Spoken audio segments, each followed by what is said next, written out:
우리 옆에 분들과 한번 고백했으면 좋겠습니다. 또 축복했으면 좋겠습니다. 이 안에 하나님 안에서 평강의 은혜가 있기를 주의 이름으로 축복합니다. 한 번 더 고백합시다. 제가 계속 기도하고 있습니다.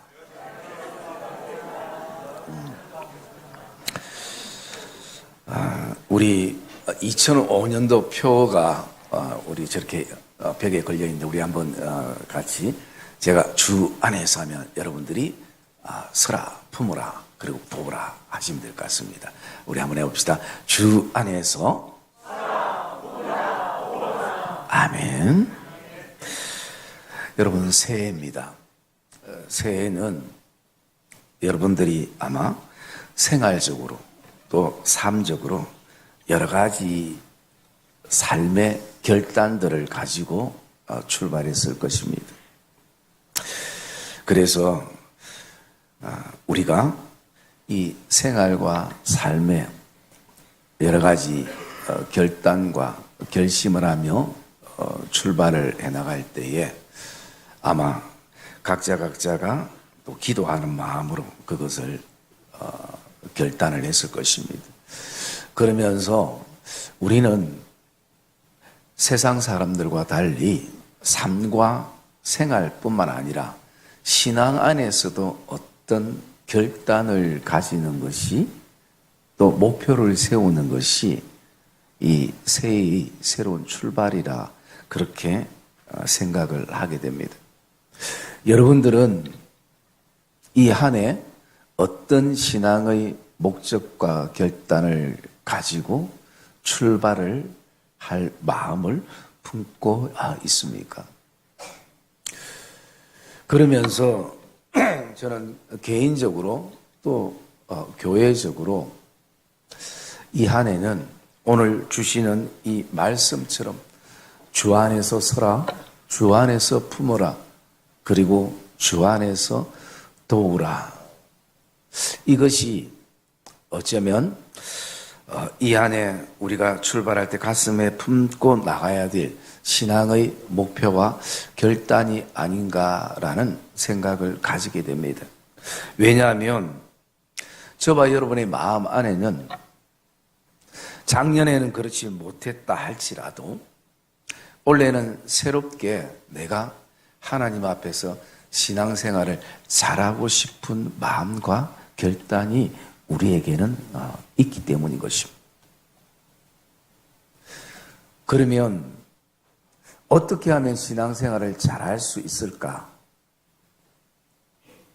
이런 질문을 던져보게 될 때 저는 그 답을 오늘 읽었던 본문처럼 주 안에서 서게 될 때, 주 안에서 품게 될 때, 주 안에서 도울 때에 이것이 가장 교회가 또 우리 성도들이 균형 있는 신앙의 삶이 아닐까라는 생각을 품게 되어지는 것입니다. 여러분, 이 빌립보서는 바울이 감옥에 있으면서 빌립보 성도들을 그리워하고 빌립보 성도들에게 편지로 이렇게 기록을 하고 있습니다. 왜냐하면 그 당시에 빌립보 교회는 많은 외적인 내적인 어려움을 통해서 교회가 많이 흔들리는 상황 속에 있을 때에 이 빌립보 성도들을 향해서 바울이 이 편지를 썼습니다. 그러면서 이 마지막에 이 4장에 와서 빌립보 성도들을 향해서 이 세 가지를 권면하고 있다는 것이에요. 그 권면의 첫 번째가 뭐냐면 힘들어도 어려워도 여러 가지 고통 가운데 있어도 교회는 성도들은 주 안에서 서라라는 것입니다.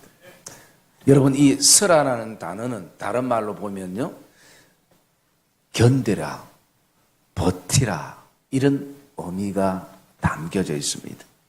힘들어도 견디고 또 어려워도 버티라라고 그렇게 권면을 하고 있다는 것입니다.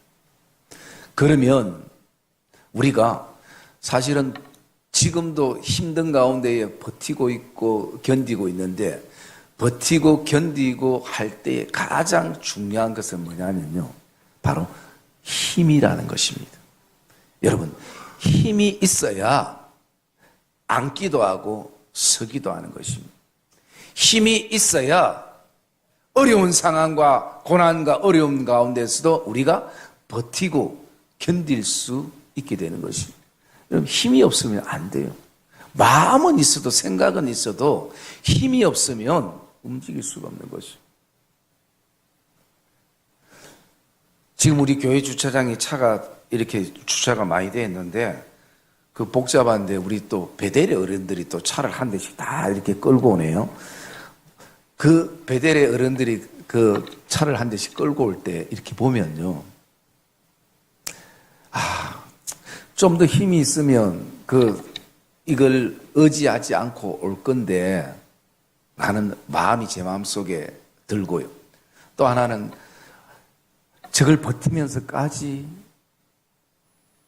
주일날 예배하는 모습을 보면서 참 베델 어르신들이 참 귀하다라는 생각도 제 마음속에 품게 되는 것입니다. 여러분, 힘이 있으면 두려워하지 않습니다. 내가 두려운 이유는 이길 힘이 없기 때문인 것이죠. 견딜 힘이 없기 때문이고 버틸 힘이 없기 때문인 것이죠. 그래서 오늘 바울이 얘기하는 것은 주 안에서 우리가 서라라고 권면하는 것입니다. 여러분, 이 안에 주님이 주시는 힘을 통해서 주 안에서 다시 한번 서는 결단과 은혜가 있기를 주의 이름으로 축복합니다. 그러면 서기 위해서는 힘이 있어야 되는데 이 힘은 어디서부터 우리가 공급을 받는가? 여러분, 우리도 힘을 기르기 위해서 참 부지런히 운동하시는 분들이 많잖아요. 저는 산을 올라가는 거 사실은 별로 안 좋아해요. 저는 산은 그냥 쳐다보는 걸 좋아하지 별로 스스로 올라가 보지를 않았습니다. 그런데 정말 제가 고등학교 때인가요? 교회에서 학생들이 그 동네 산성을 이렇게 등반하는데 참 힘들더라고요. 그런데 그 정상에 땀을 흘리면서 정상에 딱 올라갔을 때, 그것은 또 세상을 다 가지는 느낌이었어요. 그리고 뭔가 이 힘을 얻는 그런 느낌이었습니다. 오늘 우리가 육적인 힘을 위해서도 참 많은 운동들을 합니다. 때로는 돈을 주고 하기도 하고, 그리고 또 자연을 벗삼아 하기도 합니다. 영적인 것도 힘을 얻기 위해서는 방법이 하나 있는 것입니다. 그건 뭐냐면 우리는 하나님의 말씀 앞에 서고 말씀을 읽을 때에 그 말씀을 통해서 저와 여러분들이 힘을 얻게 되는 것을 기억하시기를 주의 이름으로 축복합니다. 여러분, 히브리서 4장 우리 12절 말씀 우리 한번 볼까요? 히브리서 4장 12절 말씀입니다. 같이 읽겠습니다. 시작.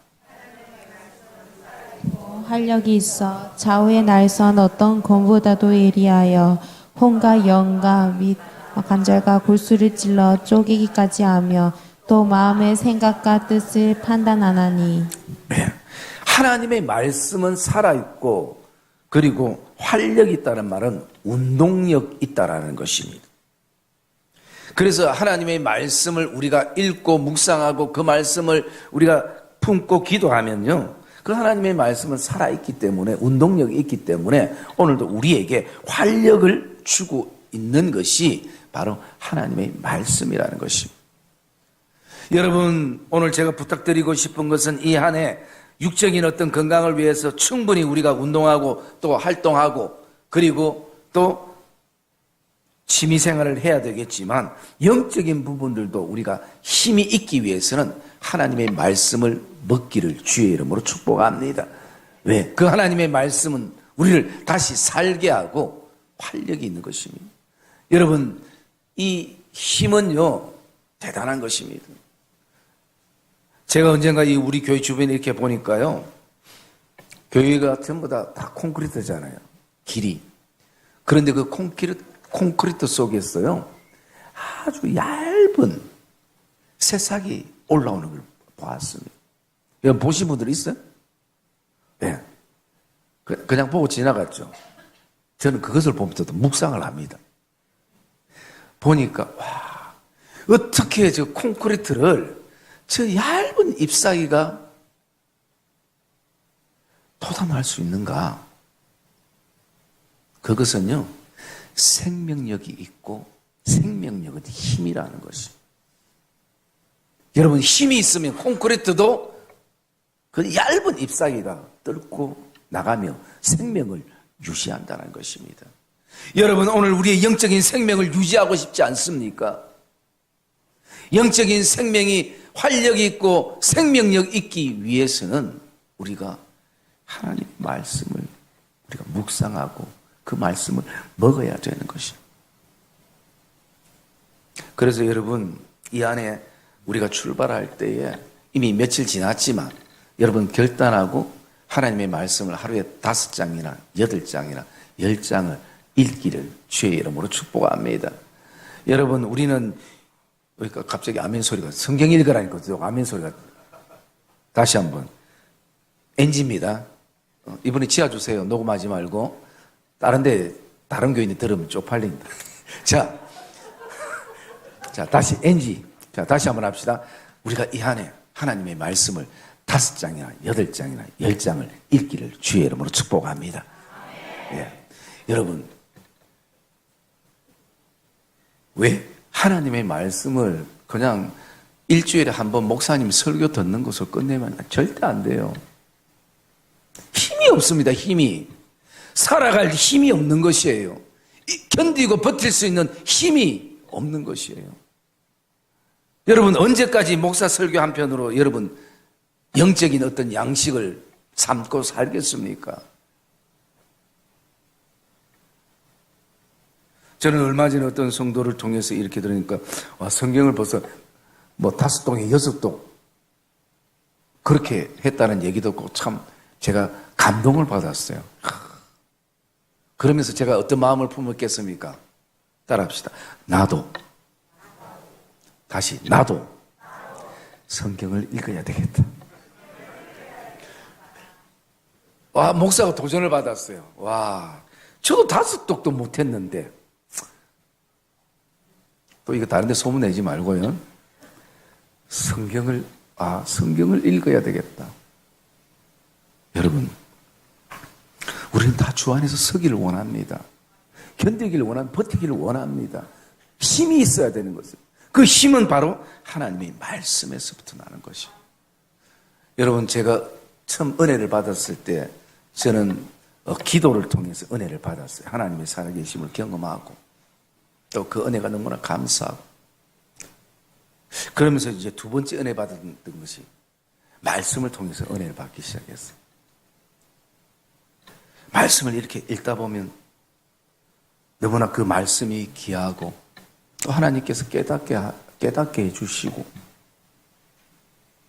그런 어떤 시간들이 있고 그 속에서 힘을 얻게 되고 또 그 속에서 오늘도 정말 내가 이해되지 않는 이 환경 속에 있지만 2가지를 생각합니다. 이것 때문에 내가 예수를 믿게 되는구나. 이 환경이 아니었으면 어쩌면 세상 것에 도취해서 살았는데 그렇지 않고 이것 때문에 이 어려움 때문에 내가 예수를 믿게 되었구나 라는 것을 또 깨닫게 되고 또 알게 되고 그러면서 그 속에 하나님의 말씀을 읽다 보니까 하나님이 죄인인 나를 이렇게 사랑하시구나. 그것을 말씀을 통해서 알게 되는 것이에요. 여러분, 정말 우리 교회가 이 안에는 다시 한번 말씀에 붙잡히는 한 해가 되기를 주의 이름으로 축복합니다. 여러분, 교회를 지탱하는 2가지 기둥은 있는데요. 2가지 기둥은 뭐냐면 첫 번째는 말씀이고 진리고 2번째는요 사랑인 것이에요. 이것이 교회를 지탱해 주는 것이에요. 그러면 이것은 단순한 교회뿐만 아니라 저와 여러분의 신앙을 지탱해 주는 것도 하나님의 말씀이고 사랑인 것이.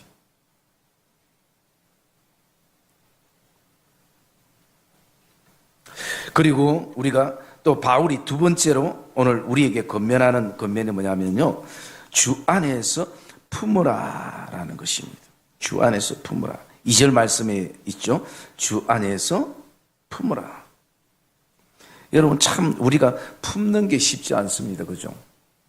이 품는다는 것은 마음을 두다라는 의미도 있게 되어지는데요. 사실은 어쩌면 오늘 신앙은 이 품는 연습인 것입니다. 내가 사랑하는 사람 품는 것은 세상 사람도 할 수 있는 것입니다.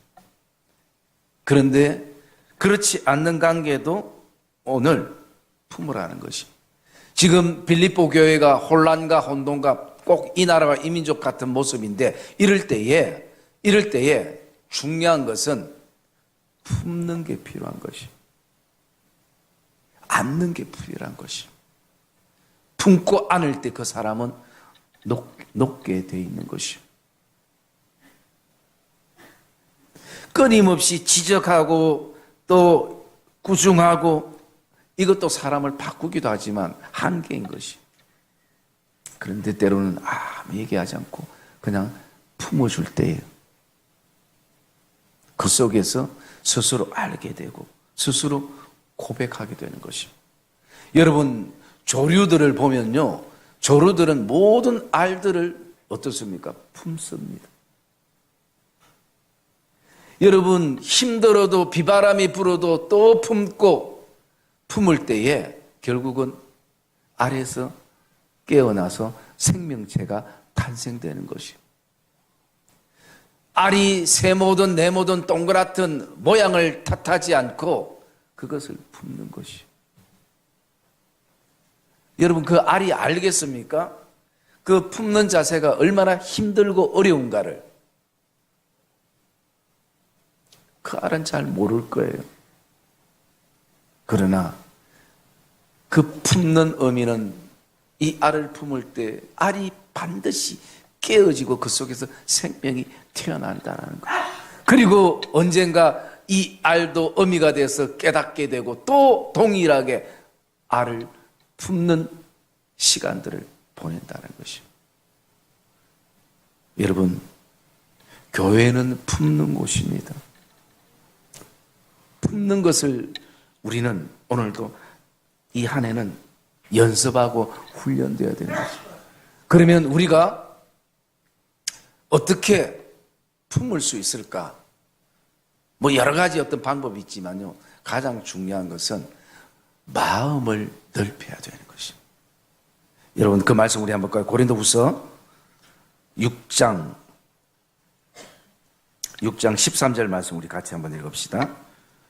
고린도후서 6장 13절 말씀 시작.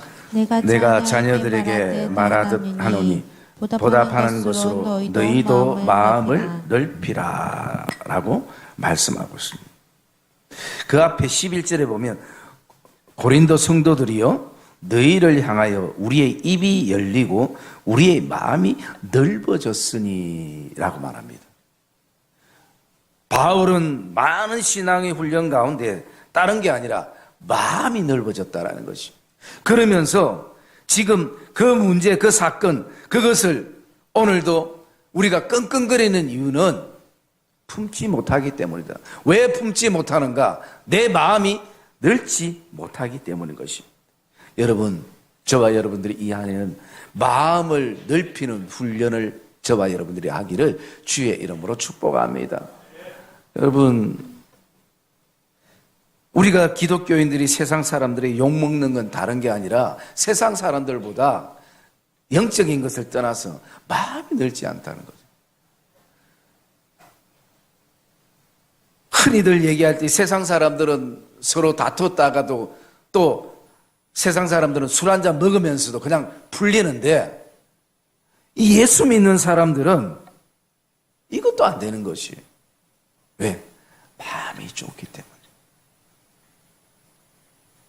여러분, 인생 살면 그거 사실은 55, 100보고 아무것도 아닙니다. 오늘 하나님은 우리를, 죄인인 우리를 품으셨다는 것이. 나를 품으셨다라는 것입니다. 여러분, 이게 얼마나 놀라운 기적이고 이적입니까? 나 같은 이 죄인을 하나님께서 오늘도 품으셨다는 거죠. 왜? 하나님의 마음은 넓기 때문인 것이. 여러분, 오늘도 저와 여러분이 누가 더 어렵는가? 뭐 따져봤자 다 50억, 100억, 거기서 거기입니다. 하나님 보실 때는 다 거기서 거기예요. 그런데 우리는 오늘도 모든 관점이 그거에 놓여 있는 것이. 왜? 거기에는 내 자존심도 있고, 거기에는 또 내 어떤 이름도 있고, 명예도 있고, 자리도 있고, 그거 다 따지면요, 품지 못하는 것이.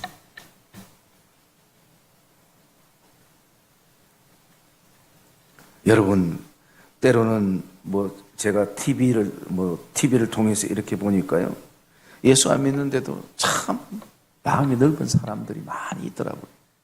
그때마다 제가 솔직히 부끄러움을 느껴요. 내가 그래도 교회 목사인데, 그것도 하나 품지 못하고. 여러분, 우리가 오늘도 품으면 거기에서 새로운 생명이 태어납니다. 얼마나 귀한 것입니까? 그리고 세 번째, 오늘 권면하는 한 가지를 우리가 볼까요? 우리 3절 말씀 같이 읽읍시다. 3절 시작. 복음에 나와 함께 힘쓰던 저 여인들을 돕고 또한 클레멘드와 그 외의 나의 동역자들을 도우라. 그 이름들이 생명책에 있느니라. 예.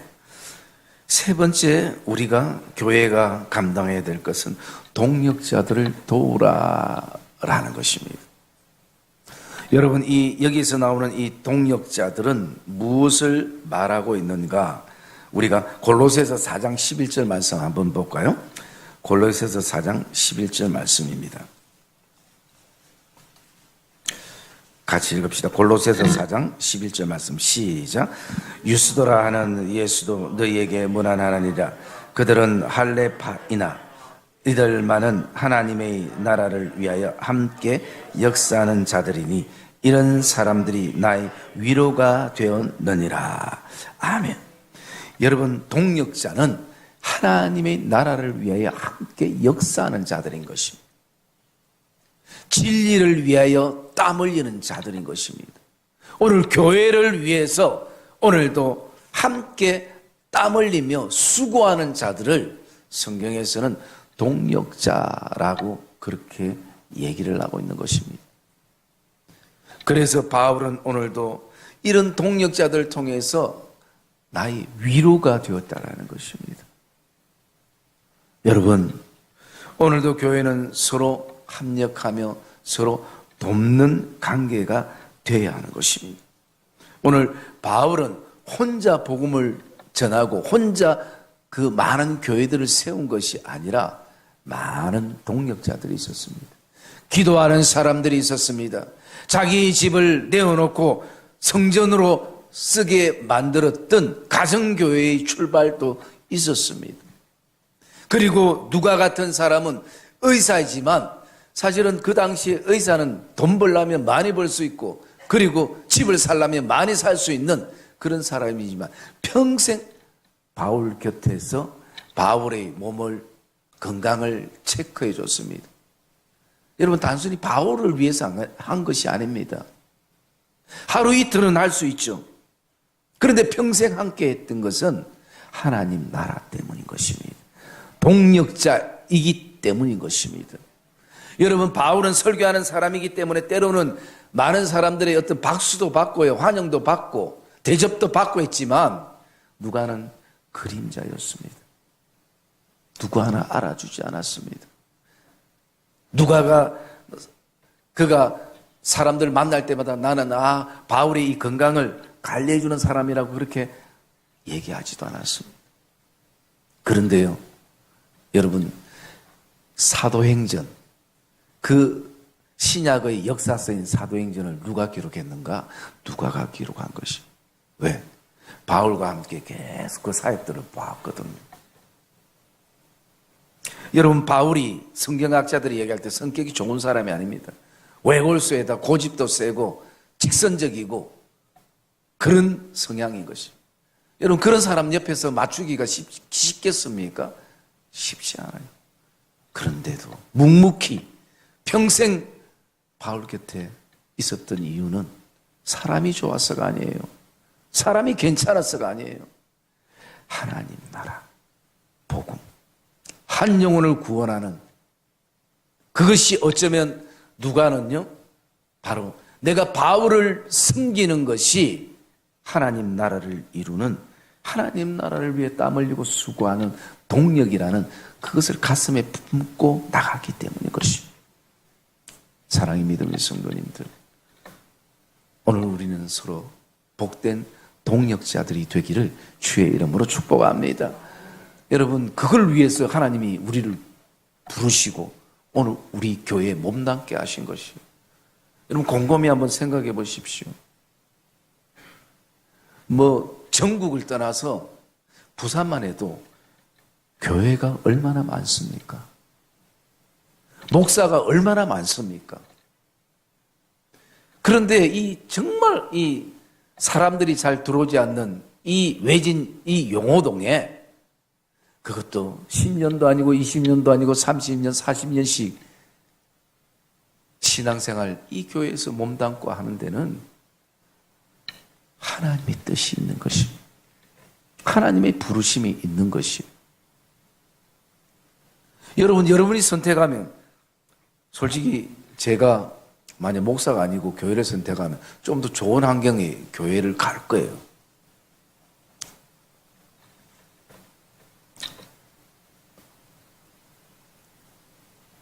그런데 여러분, 왜 여러분 이 용호동의 작은 교회, 그것도 여러분들이 해운대에서 또 대연동에서 또 문현동에서 걸어도 갈 수 있는 교회들이 얼마나 많습니까?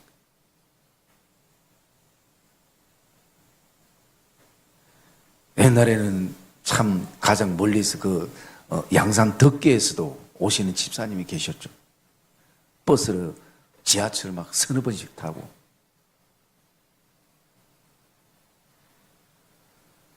여러분, 그 이유는 더 좋은 환경과 더 좋은 데가 많이 있지만 하나님이 우리를 동력자로 부르셨기 때문인 것이에요. 우리에게 같이 서로 도우면서 하나님 나라를 위해서 오늘도 수고하고 땀 흘리는 자로 우리를 부르셨기 때문인 것입니다. 사랑의 믿음의 성도님들, 오늘도 저와 여러분들이 다시 한번 이 안에 출발하면서 정말 예수를 잘 믿기 원하고 싶은 우리의 마음들 속에 균형을 이루기 위해서는 이 세 가지를 다시 한번 가슴에 품기를 주님의 이름으로 축복합니다. 주 안에서 서라, 주 안에서 품으라, 주 안에서 도우라. 이것이 저와 여러분 이 한 해뿐만 아니라 평생 어떤 믿음의 주제가 되어지기를 주님의 이름으로 축복합니다.